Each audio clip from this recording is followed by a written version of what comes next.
भगवान शंकर और माता पार्वती जी के विवाह का प्रसंग बहुत मंगलकारी है। जो इस कथा को सुनता है उसके मनोरथ पूर्ण होते हैं। शिव पुराण में इसकी अति महत्ता बताई गई है। भगवान शंकर बारात के साथ हिमाचल के यहाँ जाते हैं। हिमाचल उनकी आवभगत करते हैं। बारात तो विलक्षण थी। ऐसी बारात न किसी ने देखी और न देखेंगे। मदमस्त शिव के गण, कोई मुखहीन, कोई विपुल मुख, भस्म लगाए हुए शंकर जी। शंकर जी दूल्हा थे, लेकिन सांसारिक नहीं। वह अविनाशी और प्रलयकर के रूप में थे। सब कहने लगे, दूल्हा भी कभी ऐसा होता है क्या? गले में सरपहार, शरीर पर भस्म लपेटे हुए। उनको क्या पता था कि वह दूल्हे के नहीं बल्कि साक्षात शंकर जी के दर्शन कर रहे हैं। 3 दिन तक बारात ने वहां प्रवास किया। अब तो बारात कुछ घंटों की होती है, लेकिन शास्त्रीय परंपरा के अनुसार तब बारात कई दिन ठहरती थी। सारे मंगल कार्य विधि विधान से होते थे। पार्वती जी के साथ सखियां हंसी ठिठोली कर रही हैं। सखियां मंगलगान कर रही हैं। सब लोग शंकर जी की जय जयकार कर रहे हैं। फिर आया फेरों का वक्त। शंकर जी और गौरी फेरों के लिए बैठे। पंडितों ने शंकर जी से कहा कि अब आप संकल्प कीजिए। महासंकल्प लेने वाले शंकर जी आज स्वयं संकल्प कर रहे हैं।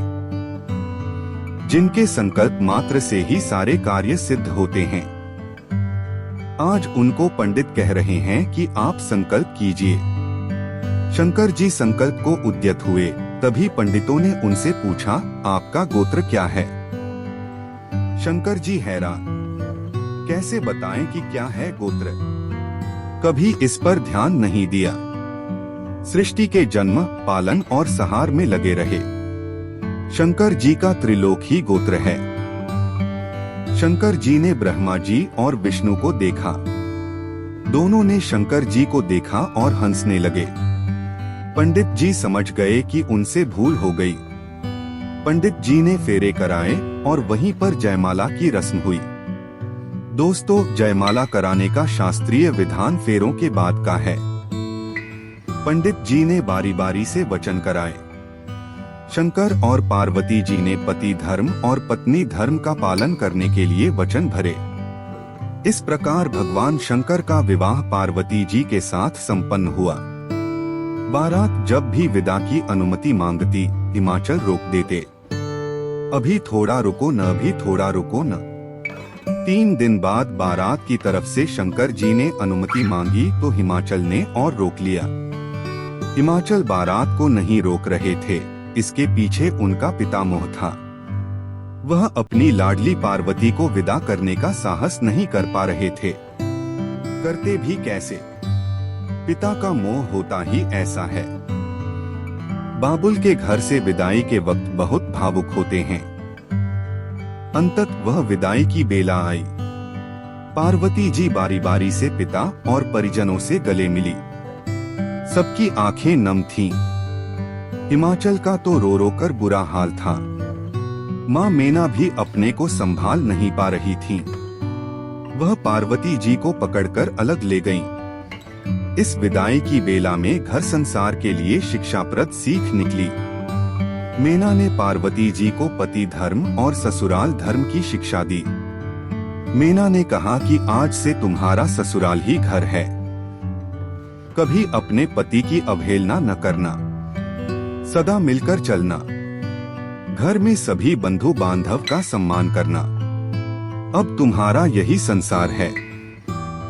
मेना ने कहा कि स्त्री के लिए पति के समान कोई नहीं है। यद्यपि माता पिता अपनी संतान के बड़े शुभचिंतक होते हैं, लेकिन वह मुक्ति नहीं दे सकते।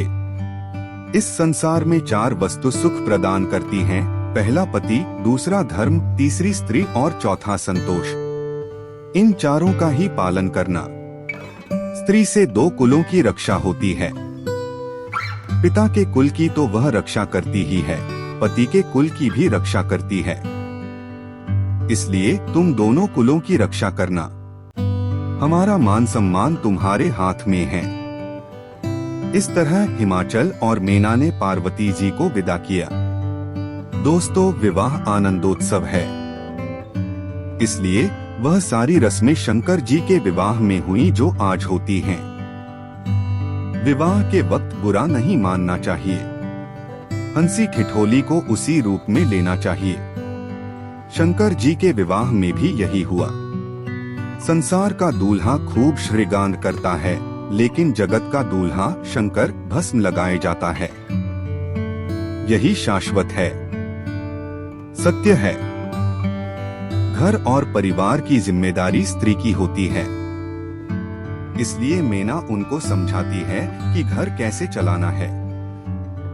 यदि माँ अपनी कन्या को शिक्षा दे तो इससे दोनों कुलों के मान सम्मान की रक्षा होती है।